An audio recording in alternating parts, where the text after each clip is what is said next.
রাত জাগা গল্প হও, ঝরা পাতার মতো নিঃস্বন। আমি তোমার ছায়ায় গা ভাসালাম। যেখানে সব কথারা শেষ, সেখানে তোমায় পেলাম। যেখানে মন যায় অকারণ, আজ থেকে তোমার হলাম।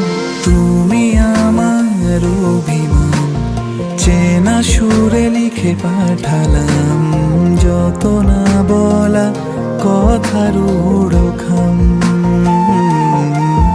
তুমি আবছা রাতের রং মশাল, খুব কাটছে ভালো দিন কাল। যা বাকি ছিল সবই তো